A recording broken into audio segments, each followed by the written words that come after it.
talking about income opportunity for investors in a rising rate environment. Rob Shaker is here with us. Where should closed-end fund investors be looking for income opportunity? Well, we're actually very bullish on fixed income in general moving into 2016. I think typically, though, in a rising rate environment, when you have a domestic product that's rising, high yield bond funds and short duration bond funds are typically those that will perform the best. However, the thing to remember is absent default, in any type of environment, fixed income will provide positive returns.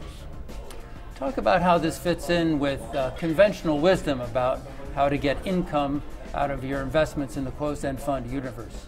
Well, I think the biggest misconception going around right now is that when the Fed eventually raises rates, especially for the first time, that'll be some giant catalyst causing bond to decline. While it's axiomatic that if interest rates rise, there will be a deleterious effect to bond pricings. Once again, absent default, fixed income products will provide positive returns. The question really shouldn't be when does the Fed raise rates, but how is that in relationship to what has already been built into the market?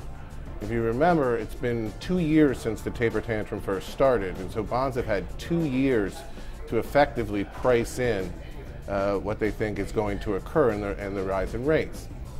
We believe at Shaker Financial that they've built in something a lot more aggressive in the tightening cycle than we'll see in the next couple of years. So we think sort of across the board we should be able to have positive returns in NAVs.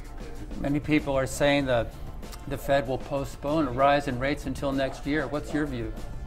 Well, I would hope that they raise rates in December.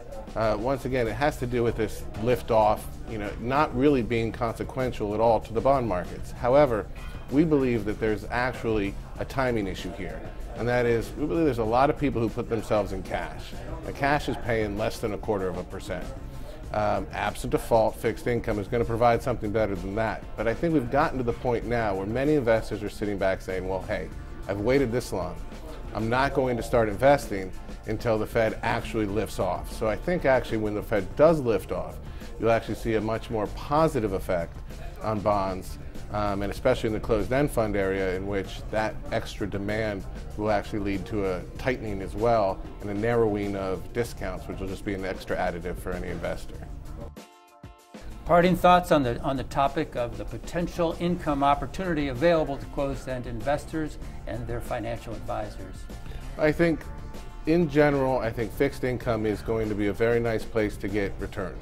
For more information and data on individual closed-end funds, visit our sponsor, cefconnect.com, the authority on closed-end funds.